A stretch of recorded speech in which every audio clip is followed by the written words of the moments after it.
திருச்சிற்றம்பலம். திருவாசகத்தில் 12வது பதிகம். திருச்சாளன் திரு தில்லையில் அருளியது.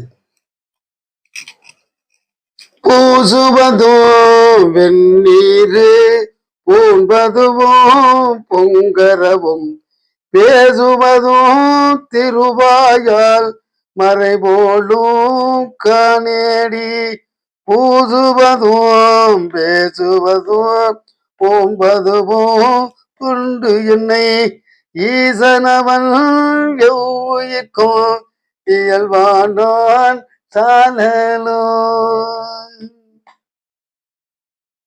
பூசுவது வெந்நீரு, அணிவது சீறுகிற பாம்பு, பேசுவது வேதம், தெய்வம் என்னும் ஒரு பொருளுக்கு இவையெல்லாம் பொருந்துமா? ஆம், பொருந்தும். ஏனென்றால் ஈசன் தானே இயற்கையாகவும் அதில் உள்ள உயிர்கள் அனைத்துமாகவும் இளங்குகின்றான். அவனது இயல்பே இப்படி 3 விதங்களில் உருவகப்படுத்தி விளக்கப்பெற்றிருக்கிறது. என்ன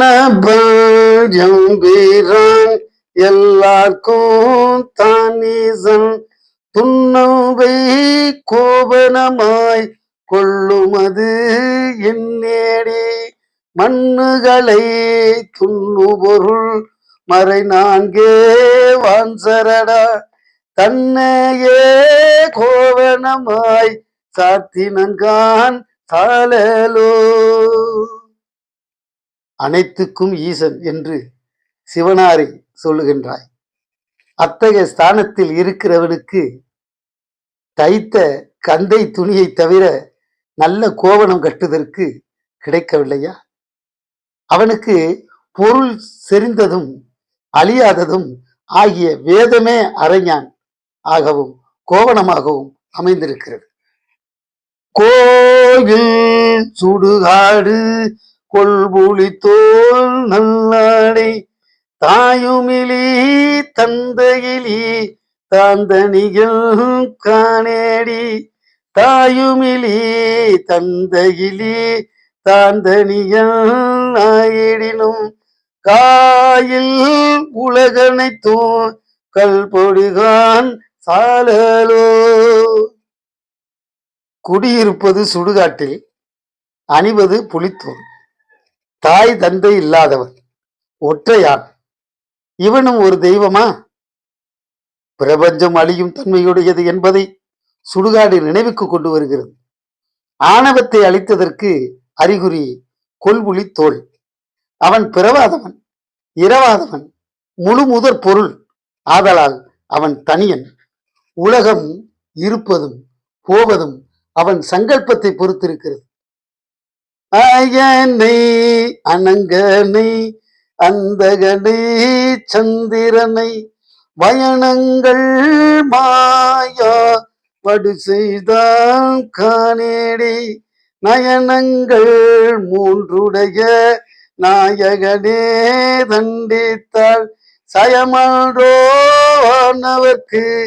தாழ்குழலாய் சாலலோ. பிரம்மதேவனையும் காமனையும் யமனையும் சந்திரனையும் சிவன் தாக்கி சிதைத்தான்.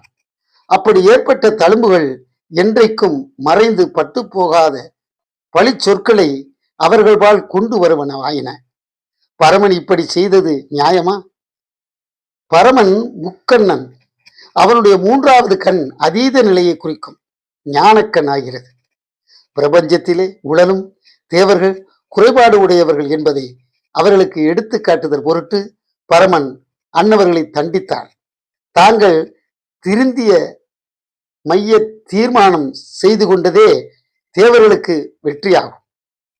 தக்கனையும் எச்சனையும் தலையறுத்து தேவர்கணம் தொக்கர வந்து அவர் தம்மை தொலைத்ததுதான் எண்ணேடி தொக்கன வந்து அவர் தம்மை தொலைத்தருளி அருள் கொடுத்தங் எச்சனுக்கு மிகை தலை மற்ற அருளினன்கான் சாலலோ. எஜமானாகிய தச்சனை தலையறுத்து தேவர்கள் எல்லாரையும் கூட்டமாக அழித்தது நியாயமா? தேவர்களை கூட்டமாக அழிக்க வேண்டியது அவசியமாயிற்று. தச்ச பிரஜாபதிக்கு ஆட்டுத்தலையை ஒட்ட வைத்ததும் நியதியே. அலரவனோ மாளவனோ அறியாமே அழலுருவாய் நிலமுதல் கீழ் அண்டமுற நின்றதுதான் என்னேடி. நிலமுதல் கீழ் அண்டமுற நின்றிலனேல் இருவரும் தம் சலமுகத்தால் அலங்காரம் தவிரான் சாலலோ. ஜோதி பிளம்பாய் தென்பட்ட சிவனாரின் அடிமுடி காண திருமாலும் நான்முகனும் முயன்று தோல்வி அடைந்தனர் என்பது புராண கதை. இதற்கு வாச்சியார்த்தம் பண்ணலாகாது. ஏனென்றால் ஒரு தத்துவத்தை விளக்குவதற்கென்று அமைந்த கதையாகிறது இது. படைத்தல், காத்தல், அழித்தல் ஆகிய 3 கிருத்தியங்களை செய்கிற மும்மூர்த்திகள் தங்கள் கிருத்தியங்களுக்கு ஏற்றவாறு அகங்கரித்து ஜீவபோதம் பெற்றாக வேண்டும். பின்பு ஜீவபோதம் படைத்தவர்கள் எவ்வளவு பெரிய மூர்த்திகளாய் இருந்தாலும் அவர்கள் அகண்ட வஸ்துவை அளக்க முடியாது. அலை ஒன்று கடல் முழுதையும் அறிந்து கொள்ள வல்லதென்று அங்ஙனம் ஜீவபோதம் அல்லது அகங்காரம் படைத்தவர்கள் பரம்பொருளை முழுதும் அறிய மாட்டார்கள். மலைமகளை ஒரு பாகம் வைத்தழுமே மற்றொருத்தி சலமுகத்தால் அவன் சடையில் பாயுமது என்னேடி. சலமுகத்தால் அவன் சடையில் பாய்ந்திலண்டேல் திறனி எல்லாம் பிளமுகத்தே புக பாய்ந்து பெருங்கேடாம் சாலலோ. சிவமும் சக்தியும் ஒன்று. அந்த ஒரே பராசக்தியானது பிரபஞ்ச நடைமுறையில் பல சக்திகளாக பரிணமித்து இருக்கிறது. கங்கா நதி அத்தகைய சக்திகளுள் ஒன்று. ஹிமாச்சலமே சிவனாரது ஜடாபாரமாக கருதப்படுகிறது. அங்கே விழுகிற பனிக்கட்டியை எல்லாம் அது தாங்கி இருந்து சிறிது சிறிதாக உருகி கீழே வரவிடுவதால் கங்கையின் பாய்ச்சல் நிலவுலகத்துக்கு நன்கு பயன்படுகிறது. அப்படி அல்லாது நீர் முழுவதுமே ஒன்று சேர்ந்து வந்தால் நாட்டுக்கு பெரும் நஷ்டமாகும். கோலாலும் ஆகி குறைகடல் வாய் அன்றெழுந்த ஆனாலும் உண்டான் அவன் சதுர்தான் என்னேடி. ஆனாலும் உண்டிலனேல் அன்றையன்மால் உள்ளிட்ட மேலாய தேவரெல்லாம் வீடுவர்கான் சாலலோ. புராணத்தில் சொல்லி வைத்துள்ள இந்த நிகழ்ச்சி ஆண்டும் நில உலகில் நடைபெற்று வருகிறது. வாழ்ந்து வரும் மனிதன் நவத்வாரங்கள் வாயிலாக நஞ்சை வெளிப்படுத்தி வருகிறான். இயற்கை மயமாயுள்ள இறைவன் அந்த விஷத்தை வாங்கி அமிர்தமாக மாற்றி தருகிறான். அவன் அப்படி செய்யாவிட்டால் உயிர்கள் அனைத்தும் அழிந்து போகும். தென்பால் உகந்தாடோன் தில்லை சேற்றம்பலவன் பெண்பால் உகந்தான் பெரும்பித்தல் காணேடி. பெண்பால் உகந்திலனேல் வேதாய் இருநிலத்தோர் பெண்பால் யோகேதி வீடுவர்கான் சாலலோ. யாண்டும் சுத்த சிவமாய் இருக்கிறவன் ஏன் மாது ஒரு பாகம் ஆயிருக்கிறான்? சிவம் சக்தியாக பரிணமிக்காவிட்டால் ஜகத்துக்கும் ஜீவர்களுக்கு தோற்றத்திற்கும் வரமாட்டார்கள். ஆகையாலே சிவம் சக்தியாக பரிணமிக்கிறது. தானந்தோ எல்லாம் தனையடைந்த நாயனை ஆனந்த வெள்ளத்து அழுத்து வித்தான் காணேடி. ஆனந்த வெள்ளத்து அழுத்து வித்த திருவடிகள் வானூந்து தேவர்கட்கோர் வான்பொருள் கான் சாலலோ. சிவன் அகண்ட வஸ்து ஆயினும் அவன் ஜீவர்கள் உள்ளத்தில் ஆனந்த சுரூபமாக திகழ்கிறான்.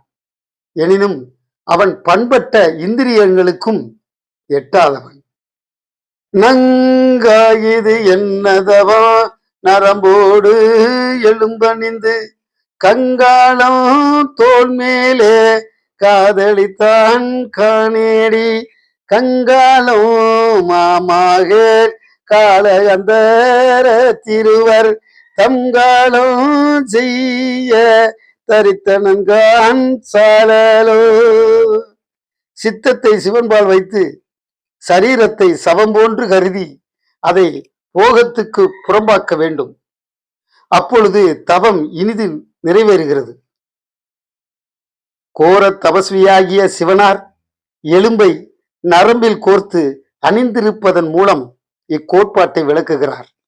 பிரம்மா விஷ்ணுவாகிய மேலாய தேவர்களே ஜீவபோதம் எய்துங்கால் அவர்கள் காலத்துக்கு இரையாகி மூல பிரகிருதியில் ஒடுங்குகின்றனர் என்னும் கோட்பாட்டை அவர் தோளில் சுமக்கும் கங்காளம் காட்டித் தருகிறது. ஜீவபோதம் யாருக்குமே உதவாது என்பதை சிவனாரது இக்கோலம் வலியுறுத்துகிறது. காண புலித்தோல் உடைதலை ஓன் காடுபதி ஆனால் அவனுக்கு ஆட்படுவார் வாரேடி ஆனாலும் கேளாய் அயனோ திருமாலும் வானாடர் கோவும் வலியடியார் சாலலோ. அனித்தியமாகிய பிரபஞ்சத்தில் எதையும் சொந்தம் பாராட்டாதே என்பதற்கு அறிகுறியாக புலித்தோல் உடை, கபாலம், உண்கலம், சுடுகாடு குடியிருப்பு ஆகின்றன. ஆயினும் சிவனார் பரவஸ்து ஆகையால் மற்ற எல்லாரும் அவருக்கு பரம்பரையாக அடிமைகளாகின்றனர்.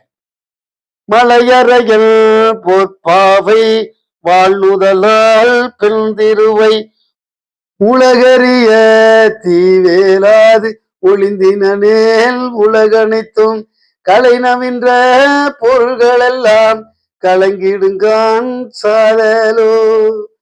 பார்வதி தேவி தென்முனையில் தவம் கிடந்து சிவனை மணந்து கொண்டாள். இது ஜடசக்தி சித் சக்தியாக பரிணமிப்பதன் உருவகமாம். ஜடமாயும் சேதனமாயும் இருப்பது சிவசக்தி. உலக அனைத்தும் சிவசக்தியின் விளக்கமாம். சக்திக்கு சிவம் ஆதாரம். ஆகாவிடில் இயற்கையின் ஒழுங்குபாடு அழிந்து பட்டு போகும்.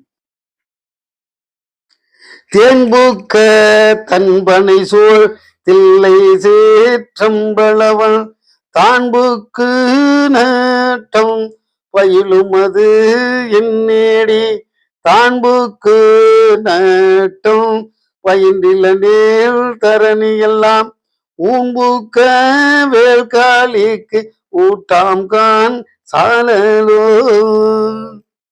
சிவசைதன்யம் அனைத்திலும் ஊடுருவி பாய்ந்திருப்பதே சிவத்தாண்டவம். அது இல்லையெனில் பிரபஞ்சமே சூன்யமாய்விடும். கடகரியும் பரிமாவும் தேருமுகந்து ஏறாதே இடவமுகந்து ஏறியவா எனக்கரிய ஜியம்பேடி தடமதில்கள் அவை மூன்றும் தளலெரித்த அந்நாளில் இடவமதாய் தாங்கி நான் திருமால்கான் சாலலோ. சத்வம், ரஜஸ், தமஸ் ஆகிய திரிபுரங்கள் நிலை பெற்றிருக்குங்கால் உயிர்கள் அனைத்தும் ஈசனுக்கு வாகனங்களே. திரிகுணாதீதத்தில் மெய்ப்பொருள் ஒன்றே மிச்சம். அதை சங்கரன் என்றும் சொல்லலாம், நாராயணன் என்றும் சொல்லலாம். அதீதத்தில் சங்கரனும் நாராயணனும் ஒன்று என்றும் கோட்பாடு ஈண்டு உருவகப்படுத்தப்பட்டுள்ளது. நன்றாக நால்வர்க்கும் நான் மறையில் உட்பொருளை அன்றாளின் கீழிருந்தங்கு அறமுறைத்தான் காணேடி அன்றாளின் கீழிருந்தங்கு அறமுறைத்தான் ஆயிடினும் கொன்றான்கான் புறமூன்றோ கூட்டோடே சாலலோ. ஆலமரம் பிரபஞ்சத்தின் சின்னம். சகுன பிரம்மம் அல்லது நடராஜா பிரபஞ்சத்தின் வியாபித்திருந்து உலக நடைமுறையை விளக்குகிறார். அது அறம் எனப்படுகிறது. ஆனால் முப்புறம் எரித்தல் பிரபஞ்சத்தின் ஒடுக்கம். பிறகு அதீதத்தில் உள்ள சிதம்பர ரகசியம் என்பது நிற்குண பிரம்மம். அது அறத்துக்கு அப்பாற்பட்டது. அம்பலத்தே கூத்தாடி அமுது செய்ய பழிதிரியும் நம்பனையும் தேவனன்றே நன்னுமது என்னேடி நம்பனையும் ஆமாக நான் மறைகள் தாமறியா எம்பெருமான் ஈசா என்று ஏத்தினன்கான் சாழலோ. கூத்தாடுகின்றான். ஆனால் ஒன்றும் சம்பாதிக்க இயலாதவனாய் பிச்சை தேடித் திரிகிறான். அத்தகைய சிவனை தலைவன் என்று அணுகுதல் பொருந்துமா? அண்டங்கள் அனைத்துக்கும் அவன் ஈசன். அவைகளை ஒழுங்காக நடாத்தி வைப்பது அவனது கூத்து. அதற்கிடையில் தனது என்று உரிமை பாராட்டது இருப்பது அவனது மகிமை. மக்கள் அவன் போன்று இருக்க வேண்டும் என்பது கோட்பாடு. சலமுடைய சலந்தரன்தான் உடல் தடிந்த நல்லாளி நலமுடைய நாரண கன்று அருளியவாறு என்னேடி நலமுடைய நாரணன் நயனமிடந்து அரணடிக்கு அலராக இடையாளி அருளினன்கான் சாலலோ. சலந்தரன் என்னும் பெரும் கோபியான அசுரனை சிவன சக்கராயுதத்தால் அழித்தார். அந்த சக்கரம் தமக்கு வேண்டுமென்று திருமால் தம் கண்ணை பிடுங்கி புஷ்பமாக சிவன் பாதத்தில் வைத்து பெற்றார். அம்பரமா புள்ளி தோல் ஆளாலும் ஆரமுதம் எம்பெருமான் உண்டசதூர் எனக்கரிய இயம்பேடி எம்பெருமான் ஏதுடு தங்கு ஏதமுது செய்திடினும் தம்பெருமை தானறியா தன்மையன்கான் சாலலோ. பரமனே பிரபஞ்சத்தில் அனைத்துமாகி இருக்கிறான். ஆதலால் எதை வேண்டுமானாலும் அவனுடைய ஆடை எனலாம். பாம்பின் பல்லில் நஞ்சு இருப்பது ஒன்று பிரபஞ்சத்தில் உள்ள நலம் கேடு அனைத்தும் அவன் மயம். அந்நிலையில் விஷம் அவனுக்கு அமிர்தம். அவதில் வியப்பு ஒன்றுமே இல்லை. அவன் மகிமை முழுதும் அவனுக்கே தெரியாது என்றால் இனி அதை முற்றிலும் அறிவார் யார்? அருந்தவர்க்கு ஆளின் கீழ் அறமுதல்லா நான்கினையும் இருந்தவருக்கு அருளும் அது எனக்கரிய இயம்பேடி அருந்தவருக்கு அறமுதல் 4 அன்றருளி செய்திலனேல் திருந்தவருக்கு உலகு இயற்கை தெரியான்கான் சாலலோ. பிரபஞ்சமயமாயிருந்து இறைவன் இடையறாது அறம், பொருள், இன்பம், வீடு ஆகிய 4 உறுதி பொருள்களை விளக்கிக் கொண்டே இருக்கிறார். மக்களது பரிபாகத்துக்கு ஏற்ப அக்கோட்பாடுகள் அவர்களுக்கு விளங்குகின்றன. திருச்சிற்றம்பலம். திருச்சிற்றம்பலம். கே சங்கரின் கீதை சேனலை தினமும் பாருங்கள். இந்த வீடியோவை லைக் செய்யுங்கள், ஷேர் பண்ணுங்கள் மற்றும் மறக்காம சப்ஸ்கிரைப் செய்யுங்கள். தேங்க்யூ.